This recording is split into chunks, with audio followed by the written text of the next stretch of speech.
नमस्कार मित्रांनो, मी रमेश प्रवळकर यूट्यूब चॅनलवर आपलं सर्वांचं स्वागत करतो आहे. आज आम्ही चाललो आहोत नरेंद्र मेहता यांच्या मार्गदर्शनाखाली 4 शासकीय अधिकारी आज आपल्याला रिडेव्हलपमेंट कसे करायचे त्याबद्दल माहिती मिळणार आहे. त्यासाठी आम्ही सेंट्रल पार्क येथे SK स्टोनजवळ ते जाणार आहोत. पुढे व्हिडिओ नक्कीच बघा आणि लाईक करा, सबस्क्राईब, शेअर करा. त्याचाच एक साखळीचा भाग म्हणून आपण या ठिकाणी सर्वजण जमलेलो आहोत. सर्व उपस्थितांचं मी पुन्हा एकदा आभार मानतो. या ठिकाणी मोठ्या संख्येने आपण उपस्थित झालेला आहात. तुमच्या मनामध्ये ज्या काही पुनर्विकासासंदर्भातील समस्या असतील किंवा इतर समस्या असतील त्याच्या संदर्भामध्ये आपण या ठिकाणी तुम्हाला सविस्तर असं मार्गदर्शन करूया. आता सहकारी संस्था म्हणजे काय इथून मी तुम्हाला सुरुवात करतो. माझ्याकडे आणि आमदार साहेबांनी मागे मला एकदा फोन केला. त्यांनी म्हटले की रत्नाळे साहेब, माझ्याकडे येणारे 100 पैकी 60 लोक हे सोसायटीचे असतात. म्हणजे इतक्या प्रमाणामध्ये आपल्या सहकारी संस्थांच्या पदाधिकारी असतील, सभासद असतील किंवा त्यांचे जे कोणी स्टेक होल्डर्स असतील त्यांच्यामध्ये थोडंसं अवेअरनेस कमी आहे किंवा त्यांना माहिती नाही. आणि माहिती नसल्यामुळे ते सगळे लोक एकतर आमदार साहेबांकडे जातात, नाहीतर आमच्या रजिस्टर कार्यालयाला येतात. माझ्याकडे दररोजचे किमान किती नाही म्हणजे 100 लोक मला भेटायला येत असतात. 100 लोक. त्यांच्या प्रत्येकाच्या समस्या वेगवेगळ्या असतात आणि त्या लोकांना सांगून बऱ्याच वेळेस आम्ही सांगण्याचा प्रयत्न करतो. काही वेळेस त्यांना समजतं, काही वेळेस अर्धवट ज्ञान मिळतं आणि त्यांच्या समस्या काही सुटतात, काही तशाच राहतात. आणि त्याच्यामध्ये मुळामध्ये जे सदस्य असतात त्यांना मोठ्या प्रमाणावर त्रास सहन करावा. त्या ठिकाणी सहकारी संस्थांचे जे पदाधिकारी आहेत यांचा आडमुठेपणा पण त्या ठिकाणी सभासदांना त्रास देण्यास कारणीभूत ठरत असतो. काही वेळेस सभासदांना पूर्ण पद्धतीने जी प्रोसेस काही आपण करणार असतो त्याची पारदर्शकपणे माहिती दिली जात नाही आणि ती माहिती दिली नसल्यामुळे सभासदांच्या मनात जो संभ्रम निर्माण होतो, संशय निर्माण होतो आणि त्या संशयापासून त्या एखाद्या प्रोजेक्टला असेल किंवा सहकारी संस्थेला असेल वादाचं ग्रहण लागतं आणि ते शेवटपर्यंत सुटत नाही. याच्यामधून सर्वसामान्य सभासदांचं मोठ्या प्रमाणावर नुकसान होतं. तर आज आपण या ठिकाणी आता जी पुनर्विकासाची जी प्रोसेस आहे ती नेमकी कशा पद्धतीने करावी, त्याच्यामध्ये कुठल्या पद्धतीचे टप्पे असावेत, कुठल्या पद्धतीची प्रोसेस फॉलो केली पाहिजे, कुठल्या कागदपत्रांची पूर्तता करणं आवश्यक आहे, त्याच्याबद्दल मी तुम्हाला सविस्तर आणि शॉर्टकट पद्धतीने तुम्हाला माहिती दिली. पुनर्विकासासाठी शासनाने 2 GR निर्गमित केलेले आहेत. एक GR आहे सन 2009 साली निर्गमित केलेला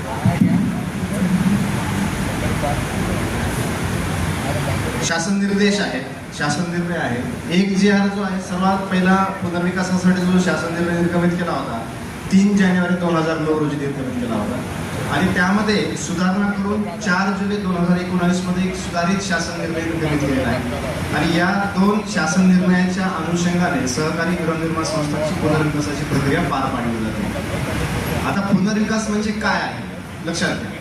एखाद्या वेळेस एखाद्या गृहनिर्माण संस्थेची इमारत 30 वर्षापेक्षा जास्त कालावधीची झालेली आहे किंवा राहण्यास अयोग्य झालेली आहे, धोकादायक स्थितीत आलेली आहे, तर त्या इमारतीचं इमारत पाडून त्या ठिकाणी नवीन इमारत बांधणे आणि ती सभासदांना त्याचं वाटप करणं ही थोडक्यात एक पुनर्विकास आहे. आपला जो कोणी एक्झिस्टिंग युनिट आहे, एक्झिस्टिंग फ्लॅट आहे, कोणाचा गाळा आहे, कोणाचं शोरूम आहे, त्या ठिकाणी त्याला पुनर्विकासामधून पूर्णपणे नवीन त्याची जी सदनिका असेल त्या पद्धतीने त्याला त्याचं वाटप केलं जातं. ही थोडक्यात पुनर्विकासाची प्रक्रिया आहे.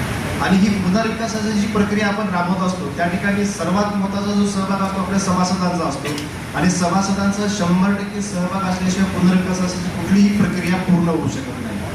काही वेळेस काय घडतं, कमिटीच्या मनावर पुनर्विकासाची प्रक्रिया चालू केली जाते आणि त्या ठिकाणी ते कमिटीच्या मनावर असल्यामुळे सभासदांना विश्वासात घेतलं जात नाही, सभासदांना माहिती दिली जात नाही आणि ती आमदार महोदयांनी आता मगाशी सांगितल्याप्रमाणे तो पुनर्विकास चालूच असतो.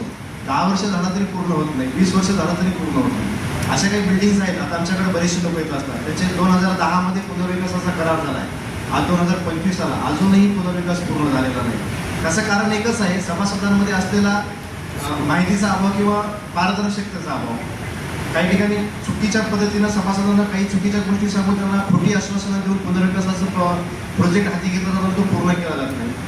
त्यासाठी आपल्या सभासदांना पुनर्विकासाची प्रोसेस काय आहे ही परिपूर्ण माहिती असणं आवश्यक आहे. तीच आज आपण या ठिकाणी माहिती करतो. मगाशी मी तुम्हाला म्हटलं की शासनाने जे 2 शासन निर्णय निर्गमित केलेले आहेत 2009 आणि 2019 ते शासन निर्णय शासनाच्या वेबसाईटवर पण अवेलेबल आहे, माझ्या कार्यालयात अवेलेबल आहे. तुम्हाला एखाद्या वकिलाच्या कार्यालयात सुद्धा तुम्हाला मिळतील किंवा कुठेही तुम्हाला ते इझिली अवेलेबल होणारे ते शासन निर्णय आहे. सर्वात पुनर्विकासाची जी सुरुवात आहे, पुनर्विकासाची सुरुवात सगळ्यात पहिले सभासदांच्या मागणीने होते. एखाद्या सहकारी संस्थेमध्ये 100 युनिटची सहकारी गृहनिर्माण संस्था आहे, तर त्यातल्या किती लोकांनी तुमच्याकडे मागणी केली पाहिजे पुनर्विकास करावा म्हणून? तर त्याच्यासाठी शासनाने असं ठरवलं की किमान 20% लोकांनी मागणी केली पाहिजे. समजा 100 युनिटची गृहनिर्माण संस्था असेल, गाळे आणि सदनिका असणारी, तर त्यातल्या किमान 20 लोकांनी संस्थेच्या व्यवस्थापन समितीकडे म्हणजे मॅनेजमेंट कमिटीकडे मागणी केली पाहिजे की आपल्या संस्थेचा पुनर्विकास करणं आवश्यक आहे. काही वेळेस काय असतं माहिती का, पुनर्विकासाची मागणी जबरदस्तीनं पण होऊ शकते. तर त्या संबंधित कमिटीने अशी मागणी आल्यानंतर आपण त्या मागणीवर विचार करून मिटिंग घ्यायची मॅनेजमेंट कमिटीची, आणि त्या मॅनेजमेंट कमिटीच्या मिटिंगमध्ये ठराव करायचा असतो की संस्थेचा पुनर्विकास करायचा की संस्थेची दुरुस्ती करायची. मॅनेजमेंट कमिटीने ठरवायचं की संस्थेचा पुनर्विकास करायचा किंवा दुरुस्ती करायची. मग त्याच्यासाठी एक्सपर्ट लागेल आपल्याला. मॅनेजमेंट कमिटी एक्सपर्ट नाही आहे, मॅनेजमेंट कमिटी ठरवू शकत नाही की काय करावं आणि कशा पद्धतीने करावं. तर त्या ठिकाणी आपल्याला एक्सपर्ट माणसाची गरज असते. तर एक्सपर्ट माणूस कोण असेल? एक्सपर्ट माणूस कोण असेल? वकील एक्सपर्ट नाही, तर एक्सपर्ट माणूस आहे त्या परिसरामध्ये काम करणारा किंवा त्या परिसराच्या लोकल अथॉरिटीकडे काम करणारा, शासनाच्या पॅनलवर काम करणारा आर्किटेक्ट. सगळ्यात महत्त्वाचं कोण, सर्वात एक्सपर्ट माणूस कोण आहे? आर्किटेक्ट. त्याच्यानंतर कोणी स्ट्रक्चरल इंजिनियर किंवा सिव्हिल इंजिनियर, हा सुद्धा एक्सपर्ट माणूस आहे. सभासदांनी मागणी केल्यानंतर 20% सभासदांनी मॅनेजमेंट कमिटीने ठराव केला आपल्या संस्थेचा पुनर्विकास करायचा आहे, तर त्याच्यानंतरची पुढची स्टेप काय आहे, तर एक्सपर्ट व्यक्तीची नियुक्ती करायची. त्याला शासनाच्या भाषेत किंवा GRच्या भाषेत PMC असं म्हणलं जातं, प्रोजेक्ट मॅनेजमेंट कन्सल्टंट. हा प्रोजेक्ट मॅनेजमेंट कन्सल्टंट कोण असावा, तर एकतर तो महानगरपालिकेच्या पॅनलवरचा आर्किटेक्ट असावा, इंजिनियर असावा. बऱ्याचदा काय घडतं, PMC हा कोणतरी असा बाहेरचा माणूस नेमला जातो की ज्याला आर्किटेक्टचं नॉलेज नसतं किंवा त्याच्याकडे कुठल्याही पद्धतीची पदवी नसते. मग PMC अशा व्यक्तीची नियुक्ती केली जाते की त्याला कुठल्याही पद्धतीचं नॉलेज नाही, आणि मग तिथून आपल्या सहकारी संस्थेच्या गृहनिर्माणाचा जो पुनर्विकास आहे त्याला ग्रहण लागतं. कुठलंच काम परिपूर्ण होणार नाही लक्षात. मग PMC आर्किटेक्ट नेमणूक करायची आहे, तर त्याची पण शासनाने प्रोसेस दिलेली आहे आपल्याला कशा पद्धतीने करावी.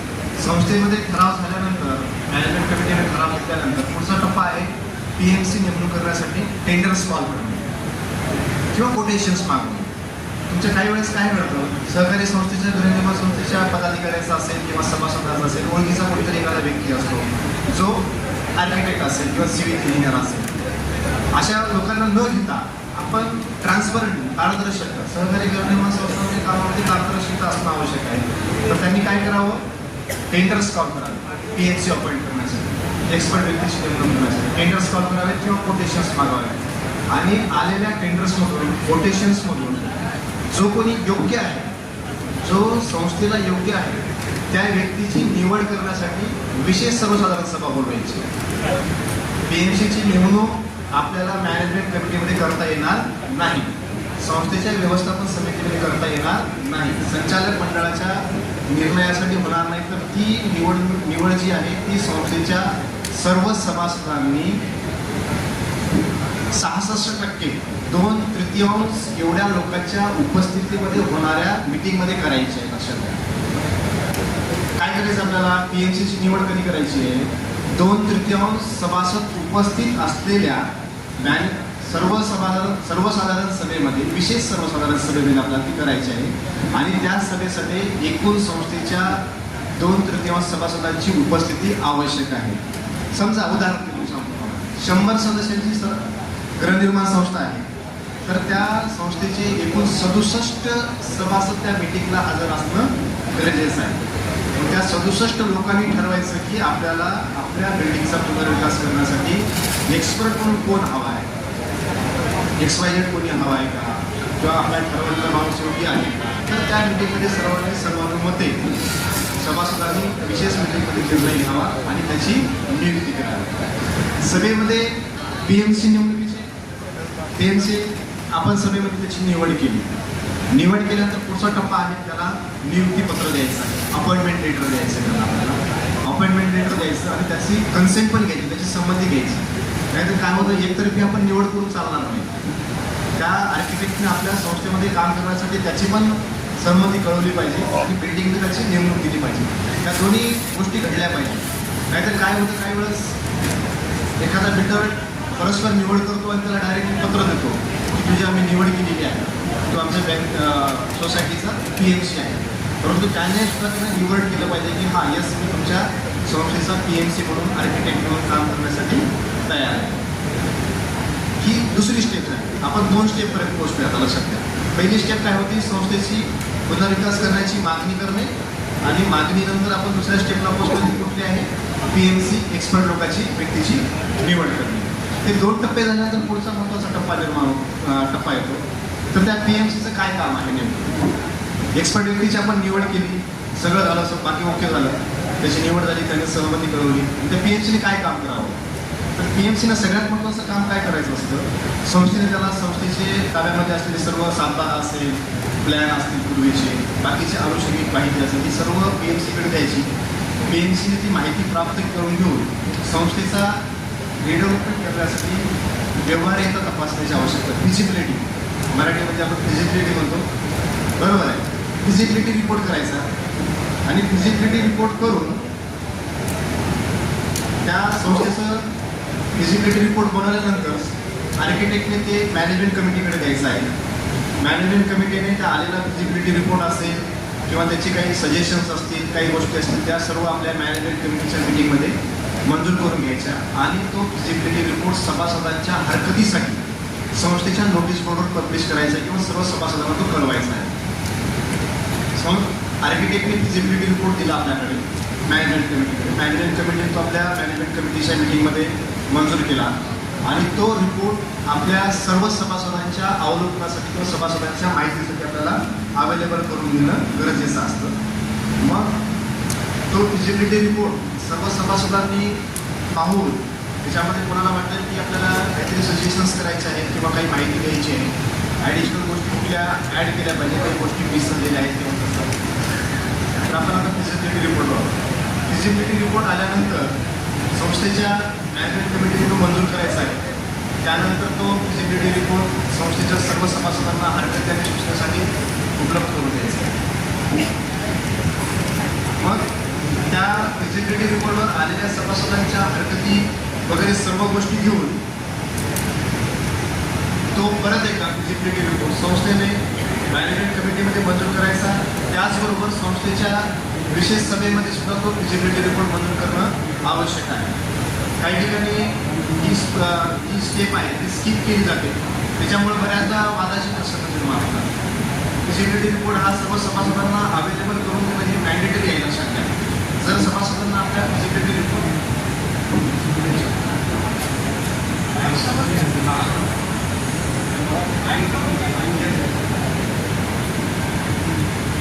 आता एक आवाज असते, फिजिबिलिटी रिपोर्ट सर्व सभासदांना उपलब्ध करून देणं मॅन्डेटरी आहे. त्याच्यानंतर पुढची स्टेप आहे. आता आपण 3 स्टेप पार केल्या डेव्हलपमेंटच्या. संस्थेच्या सभासदांनी मागणी करणे, दुसरी स्टेप PMC आर्किटेक्ट अपॉइंट करणे आणि अपॉइंटमेंट झाल्यानंतर त्याची तिसरी स्टेप होती आपली त्या आर्किटेक्टने संस्थेच्या पुनर्विकासासाठी होणारा जो काही फिजिबिलिटी रिपोर्ट आहे तो संस्थेच्या सभासदांना आणि मॅनेजमेंट कमिटीला उपलब्ध करून. त्याच्यानंतर पुढची स्टेप आहे, फिजिबिलिटी रिपोर्ट आल्यानंतर त्या PMCने टेंडर्ससाठी नोटीस काढली किंवा टेंडर्स डॉक्युमेंट बनवले.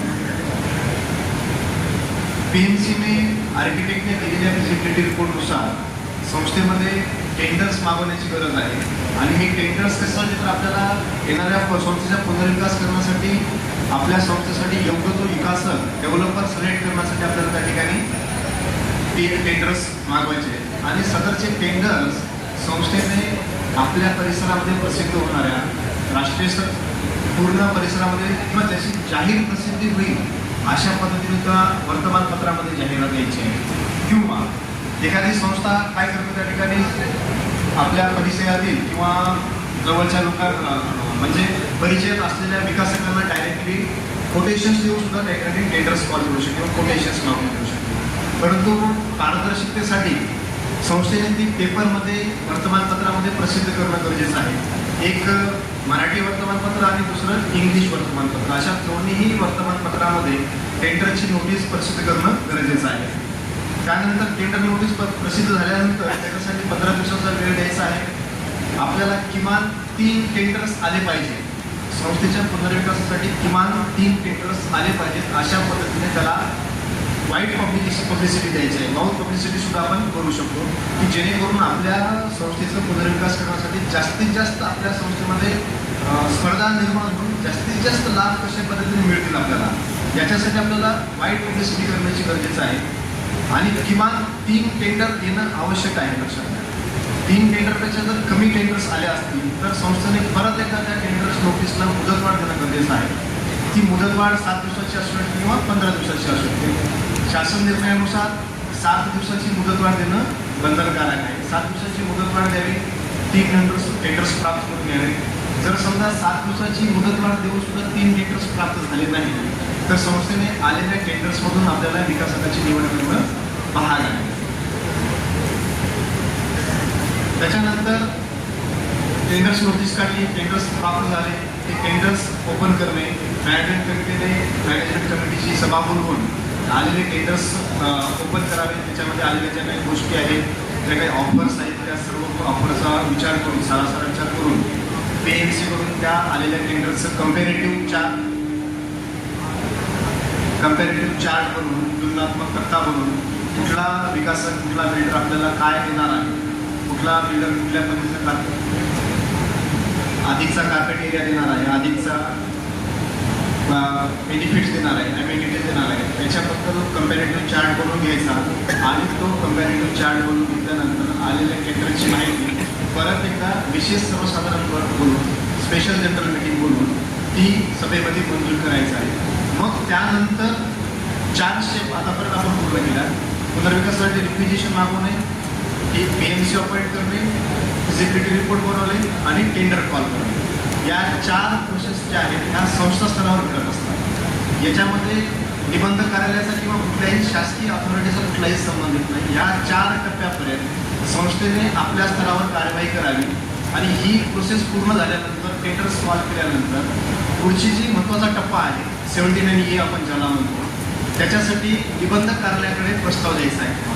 निबंधक कार्यालयातील ऑथोराइज ऑफिसरची अपॉइंटमेंट करण्यासाठी त्या प्रस्ताव आमच्याकडे ज्यावेळेस होतो, बऱ्याचदा काय होतं, PMC चुकीच्या पद्धतीने अपॉइंट केला जातो किंवा PMC नसतो. त्यामध्ये टेंडर्स पण कॉल केले जात नाहीत किंवा कोटेशन्स पण घेतले जात नाहीत किंवा आलेला जो टेंडर्स असतील किंवा फिजिबिलिटी रिपोर्ट असेल त्या सभासदांना दाखवलं जात नाही. आणि इथूनच आपल्या सहकारी संस्थांच्या वादाला सुरुवात होते. तर सर्व उपस्थित मला पदाधिकारी यांना सांगणं आहे की ह्याच्या 4 स्टेप्स मी सांगितल्या आहे. ह्या 4 स्टेप्स तुम्ही फॉलो करून मॅन्डेटरी, कंपल्सरी फॉलो करायचे आहे. याच्यामध्ये एक जरी स्टेप आपण मिस करण्याचा प्रयत्न केला तर आपल्या संस्थेच्या पुनर्विकासाची जी प्रोसेस आहे ती कुठेतरी अडकू शकते किंवा कायदेशीर कचाट्यामध्ये येऊ शकते. लक्षात घ्या, त्याच्यामध्ये सभासदांना अधिकार दिलेले आहेत सर्व डॉक्युमेंट बघण्याचे. सभासदांना आपण जास्तीत जास्त पद्धतीने सहभागी कसं करून घेता येईल किंवा त्यांना कशा पद्धतीने त्यांना ते सर्व डॉक्युमेंट्स पाहता येतील, त्यांना अवलोकन करता येईल, ही अवेलेबल करून द्यायची गोष्ट गरजेची आहे. जर आपण ह्या छुप्या पद्धतीने किंवा लपवून जर करण्याचा प्रयत्न करत असाल तर आपल्या संस्थेच्या पुनर्विकासामध्ये अडचण निर्माण होते. या 4 स्टेप पूर्ण झाल्यानंतर पुढची स्टेप आहे निबंधक कार्यालयाच्या प्रतिनिधीसमोर होणारी मीटिंग. त्याच्यासाठी आमच्या कार्यालयाकडे प्रस्ताव द्यायचा असतो. आमच्या कार्यालयामध्ये या सदर बाबीची पडताळणी केली जाते, तपासणी केली जाते. PMC अपॉइंटमेंट केली आहे किंवा कसं सगळ्या गोष्टी तपासून मग एक डेट ठरवून तुमच्या सर्व सभासदांच्या सहमतीने सर्वांना उपस्थित राहतील अशा पद्धतीची एक दिनांक स्थळ ठरवून आपण त्या ठिकाणी स्पेशल जनरल मीटिंग कॉल करतो. आणि त्या ठिकाणी आलेल्या टेंडर्समधून एका टेंडर्सला आपल्याला सर्व सभासदांना उपस्थित राहून सहमती द्यायची असते. किंवा एखादा सभासद, त्या समजा फॉर एक्झाम्पल एखाद्या संस्थेमध्ये 3 टेंडर्स आलेले आहेत, काही सभासद 100 सभासदांना, काही सभासदांना वाटतं की आपल्याला A नावाचा बिल्डर आपल्याला जास्त बेनिफिट देऊ शकतो तर A ला मतदान करायचं आहे.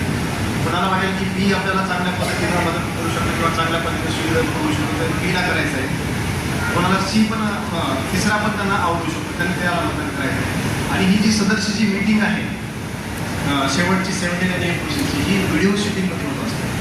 त्या ठिकाणी सर्व सभासदांनी व्हिडिओ शूटिंगच्या माध्यमाने रजिस्ट्रार कार्यालयातील प्रतिनिधीसमोर आपल्या होणाऱ्या पुनर्विकासासाठी विकासकाची निवड करायची आहे. आणि या सभेसाठी आपल्या एकूण संस्थेपैकी उपस्थित सभासदांपैकी 2/3 2/3 मेजॉरिटीची गरज आहे. 2/3 मेजॉरिटी आवश्यक आहे सदर सभेसाठी.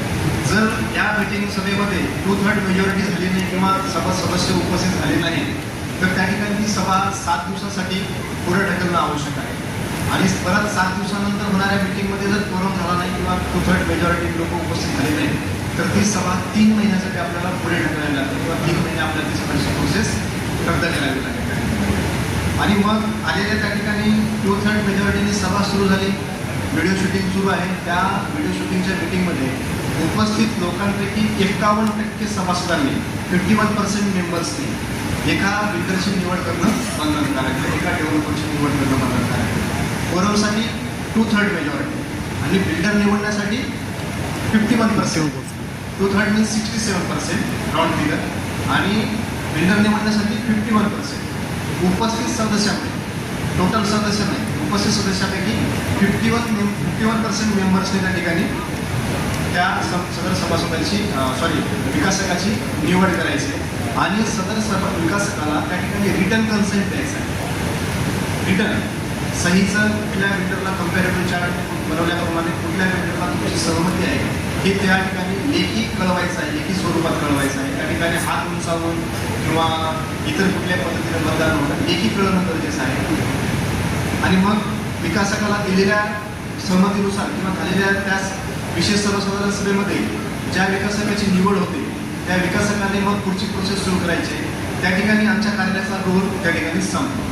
आणि दुसरी जी गोष्ट आहे, त्या सभेमध्ये होणारे जे निर्णय आहेत, सभेमध्ये होणारे कुठले पण निर्णय असतील, विकासासाठी जे सभेमध्ये जेवढे निर्णय झालेले आहेत ते सर्व निर्णय हे निबंधक कार्यालयाच्या अधिकार कक्षेमध्ये येत नाही तर ते सहकार न्यायालयाच्या अधिकार कक्षेत. बऱ्याच सभासदांचं आमच्याकडे येतात असतं की साहेब असं मिटिंगमध्ये निवड झालेली आहे, त्यांना ते कुठे त्या प्रोसेसला कुठलं चॅलेंज करावं किंवा त्याला आव्हान कुठं द्यावं किंवा त्याच्याविरुद्ध कुठं दाद मागावी याचं पण बऱ्याच लोकांना माहिती नसतं. तर ती सहकार न्यायालयाच्या अधिकार कक्षेतील बाब आहे.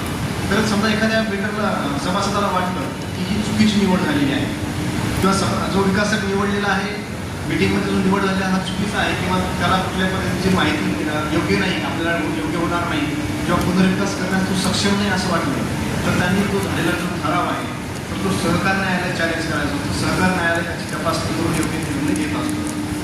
मग आपण आतापर्यंत 5 टप्प्यापर्यंत आलो आहे. मीटिंग झालेली आहे, मीटिंग झाल्यानंतर बिल्डरची निवड झाली. बिल्डरची निवड झाल्यानंतर त्याला संस्थेने नियुक्तीपत्र द्यायचं आहे. नियुक्तीपत्राची परत आमच्या कार्यालयाकडे द्यायची आहे आणि मग त्या संबंधित नियुक्तीपत्रानुसार बिल्डरने 3 महिन्याच्या आतमध्ये संस्थेसोबत नोंदणीकृत डेव्हलपमेंट ॲग्रीमेंट बनवायचं आहे. नोंदणीकृत सब रजिस्ट्रारकडे योग्य ती स्टॅम्प ड्युटी भरून त्याचं नोंदणीकृत डेव्हलपमेंट ॲग्रीमेंट बनवावं आणि डेव्हलपमेंट ॲग्रीमेंट बनवल्यानंतर संस्थेला प्रोजेक्ट कॉस्टच्या 20% एवढी बँक गॅरंटी देणं बंधनकारक आहे. प्रोजेक्ट कॉस्टच्या 20% बँक गॅरंटी. 3 महिन्याच्या कालावधीमध्ये ॲग्रीमेंट बनवणं, 20% बँक गॅरंटी देणे हे पुढचे 2 महत्त्वाचे टप्पे आहेत. मग या ठिकाणी आपल्याला शासन निर्णयामध्ये दिलेली जी पुनर्विकासाची प्रक्रिया आहे ती पूर्ण होते.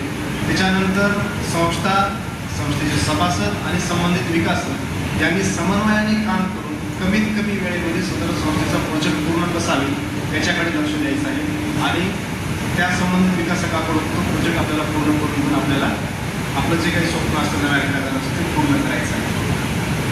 ही शासनाने दिलेली प्रोसेस आहे. या प्रोसेसला आपल्याला सर्व सरकारी संस्थांनी फॉलो करणं गरजेचं आहे. त्याच्यामध्ये कुठल्याही पद्धतीचा लॅप्स असू नये, कुठलीही पद्धतीची एखादी स्टेप आपण जर मिस करण्याचा प्रयत्न केला तर आपली पूर्ण विकासाची प्रक्रिया खोळंबली जाऊ शकते किंवा अडचणी येऊ शकते. त्यासाठी माझं सर्व उपस्थित सभासदांना सहकारी संस्थेच्या पदाधिकाऱ्यांना विनंती आहे की आपण ह्या शासन निर्णयानुसारच आपण संस्थेच्या पुनर्विकासाची प्रक्रिया पूर्ण करावी आणि पुनर्विकासाच्या आधी किंवा पुन्हा नंतर काही अडचण असेल तर माझं कार्यालय आहे, माननीय आमदार महोदय आहेत, आमच्या गटाचे वरिष्ठ कार्यालय आहे, यांच्याकडे वेळोवेळी जाऊन तुम्ही मार्गदर्शन घेऊ शकता किंवा अडचणी दूर करू शकता. परंतु ही गोष्ट कधी पण लक्षात घ्या, गोष्ट घडण्याच्या अगोदर तुम्ही आमच्याकडे आलं पाहिजे तर त्याच्यावर उपाय ते मागू शकतो. बऱ्याचदा काय होतं, सगळं झाल्यानंतर लोक आमच्याकडे येतात आणि त्यावेळेस आम्हाला काहीच करू शकत नाही. कारण आपल्याला कायद्यानं हात बांधलेले असतात किंवा प्रत्येकाचा अधिकार कक्षा ठरवून दिलेली अशी असताना रजिस्टर कुठल्या गोष्टीवर कारवाई करू शकतो, कोर्ट कुठल्या गोष्टीवर कारवाई करू शकतो किंवा कुठलं प्राधिकरण कुठल्या कारवाई करू शकते, त्या गोष्टी सर्व ठरवलेल्या आहेत. त्याच्यामुळे कुठलीही गोष्ट पूर्ण होण्याच्या आधी जर तुम्ही आम्हाला कळवलं तर आपण ती थांबवू शकतो. उदाहरणार्थ एक सांगायचं असेल तर एक संस्थेचं नाव नाही घेणार त्या ठिकाणी. त्या संस्थेचं कुठल्याही पद्धतीचं म्हणजे कुठल्या 79 प्रोसेस पूर्ण न करता, विशेष समितीचा ठराव न करता डायरेक्टली त्या संबंधित बिल्डरला ती संचालकांनी ती संस्था डेव्हलप करण्यासाठी दिली. संस्थेचे सभासद आमच्याकडे आल्यानंतर आम्ही ज्यावेळेस त्या संस्थेमध्ये व्हिजिट केली, तपासणी केली, त्या ठिकाणी अशी कुठलीही प्रोसेस फॉलो केली दिसली नाही. तर आम्ही त्या संबंधित बिल्डरला आणि संबंधित संस्थेला सांगितलं की अशा पद्धतीने करू नका. तर त्या संबंधित बिल्डरने पण आमचं ऐकून ती प्रोसेस पूर्ण नव्याने करण्याची ग्वाही दिली आणि ते जे चुकीच्या पद्धतीने चाललेलं काम त्या ठिकाणी थांबलेलं आहे आणि त्या ठिकाणी सभासदांच्या हक्काचं संरक्षण झालेलं आहे. परंतु हे घडलं कशामुळे ते वेळेत आमच्याकडे अप्रोच झाले, वेळेत आपल्याकडे कारवाई करण्यासाठी चान्स मिळाला झालं. परंतु ही पूर्ण प्रोसेस पूर्ण झाल्यानंतर जर आला तर त्याला आपल्याला कोर्टाच्या किंवा न्यायालयाकडे जाण्याशी दुसरा पर्याय राहत नाही. म्हणून माझी सर्व सभासदांना विनंती आहे, उपस्थित सर्व पदाधिकाऱ्यांना विनंती आहे, शासनाने दिलेले शासन निर्णय आहे 4 जुलै 2019 आणि 3 जानेवारी 2009 त्या 2 शासन निर्णयामध्ये दिलेल्या प्रोसेसचा परिपूर्णपणे अवलंब करावा आणि आपल्या सहकारी संस्था पुनर्विकास करण्याची प्रोसेस पूर्ण करावी. त्या ठिकाणी हे जे 2-3 बोर्ड लावलेले आहेत त्या ठिकाणी हिंदीमध्ये आहेत. आता मराठी आणि हिंदी बोलणं थोडंसं अडचणीचं ठरतं, पण ज्यांना कोणाला ते बोर्डाची गरज असेल त्याचं मी सॉफ्ट कॉपी पण मान्य आमदार साहेबांच्या यांच्याकडे दिलेली आहे, ती तिथूनही घेऊ शकतात. माझ्या कार्यालयातून पण तुम्हाला मी त्याची सॉफ्ट कॉपी दिली. शासन निर्णयाची प्रत पण मी तुम्हाला अवेलेबल करू. इंग्लिशमध्ये पण आहे, ते पण तुम्हाला अवेलेबल करू. ज्यांना कोणाला पुनर्विकासासाठी संदर्भामध्ये काही अडचण असेल किंवा काही समस्या असतील तर त्यांनी थेटपणे माझ्या कार्यालयात यावं, जेणेकरून तुमच्या समस्यांचं समाधान मला करता येईल. त्या ठिकाणी मला या ठिकाणी पुनर्विकासा संदर्भामध्ये आपल्या सर्वांना मार्गदर्शन करण्याची संधी दिल्याबद्दल माननीय आमदार महोदयांचे आभार मानतो आणि माझ्याकडून शक्ती संपवतो. जय हिंद, जय महाराष्ट्र. थोडंसं आपला आभार आपण चांगल्या पद्धतीने केलं. तरी काही शंका असेल तर आपण 1-2 मिनिटाचा क्वेश्चन राउंड घेऊया, म्हणजे तो विषय आता संपून जाईल.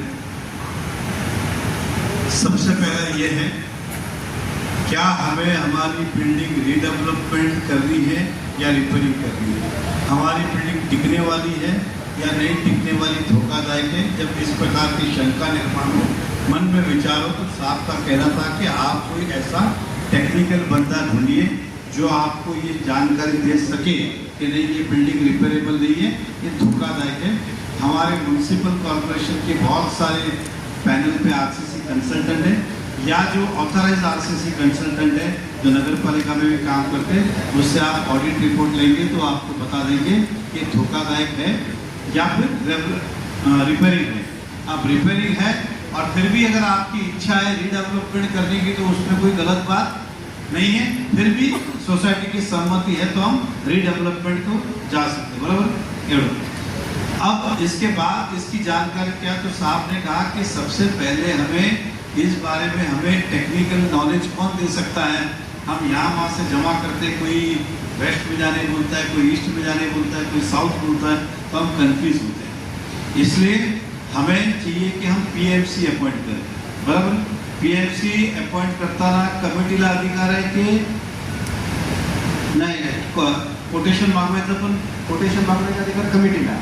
तो उनका कहना है कि हम शुरुआत करें पीएमसी. तो कमेटी मेंबर आपस में मीटिंग ले, कोटेशन मंगा ले पीएमसी वाले के, और वो लेने के बाद उनका पीएमसी में कौन होना चाहिए, जो म्यूनसिपल कॉरपोरेशन में काम करता है या कहीं पर भी वहाँ गवर्नमेंट में काम करता है जिसको इसका नॉलेज है. वैसे आप आर्किटेक्ट अपॉइंट कर सकते हैं और उसे अपॉइंट करने के बाद ये सब लेके आपको जनरल बॉडी विशेष मीटिंग मतलब स्पेशल जनरल बॉडी मीटिंग बुला के उससे अंदर आप मान्यता पीएमसी को भी देंगे और रीडेवलपमेंट करने के प्रोसेस को भी देंगे, बराबर. क्या हमने पीएमसी अपॉइंट किया है. हमारी सबकी इच्छा है कि तो सोसाइटी है कि अगर 2/3 मेजोरिटी अगर आपने उस 2/3 मेजोरिटी उस मीटिंग में चाहिए और उसमें से 51% जो भी कहेंगे, हमें 2/3 वोट नहीं चाहिए, 2/3 प्रेजेंट चाहिए, और उसके अगर वो कहते हैं कि नहीं हमें रीडेवलपमेंट को जाना चाहिए, तो फिर पीएमसी ने अपने अपॉइंटमेंट के बाद उसका एक फिजिबिलिटी रिपोर्ट तैयार करना चाहिए. हमें ये मिलेगा, इतने ये कंडीशन है, इतने टाइम में बिल्डिंग, क्योंकि उन्हें पता है इसका इतना परमिशन मिलेगा तो ये बिल्डिंग 2 साल में बनेगी, 2.5 साल में बनेगी, 3 साल में बनेगी, इसका अप्रोक्सीमेट क्या आएगा. वो रिपोर्ट कमेटी को जब हैंड ओवर करेगा, कमेटी ने उससे लेके टेंडर कॉल टेंडर कॉल करा करेंगे।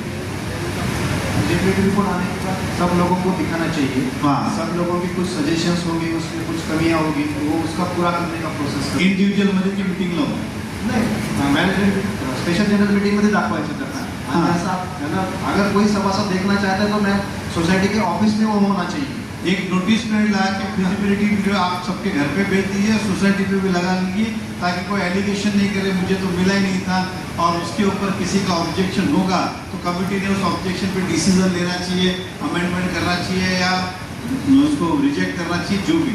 उसके बाद टेंडर कॉल, उसके बाद आप कोटेशन भी मंगाते हैं, टेंडर भी कॉल कर सकते हैं, लेकिन सर का कहना है कोटेशन अवॉइड करो, एलिगेशन लगते हैं। इससे बेटर आप टेंडर कॉल कीजिए। आपका पीएमसी कंसल्टेंट सारे टर्म्स एंड कंडीशन का टेंडर कॉल करने के बाद जो भी आपको ज़्यादा से ज़्यादा बेनिफिट देता है और फर्स्ट सेकंड थर्ड जो भी है वो सारा लेके आप वापस से special general body meeting call करिए, और उसके अंदर उस टेंडर को आपको जिसको आपको देना है 2/3 मेजोरिटी के हिसाब से निर्णय लेना है कि भाई हमें ये करना है, और उसके लिए हमें रजिस्ट्रार को 79A इसका प्रोसेस फॉलो करना है वोटिंग के लिए। तो हमें एक होने के बाद वो रिजोल्यूशन होगा कि हम इनको बुलाएंगे। बुलाने के बाद इनकी तरफ से एक आदमी अपॉइंट होगा जो आपको समय देगा। उस समय में वीडियो शूटिंग के अंदर जो तीनों दो टेंडर है, 3 टेंडर जो भी है, उसके ऊपर सभी लोग अपना अपना वोटिंग करिए। उस समय भी 2/3 मेजोरिटी होना जरूरी है। अगर 2/3 मेजोरिटी किसी कारण से नहीं है तो जो भी चेयरपर्सन होगा वो 7 दिन का उसे एक्सटेंशन दे सकता है। अगर फिर भी हमारे पास 2/3 मेजोरिटी नहीं हुई तो आपको 3 महीने के बाद की तारीख उसे देनी है। 3 महिन्यानंतर पण नाही झाला तर मग अधिकार है कैंसलच करावा लागेल।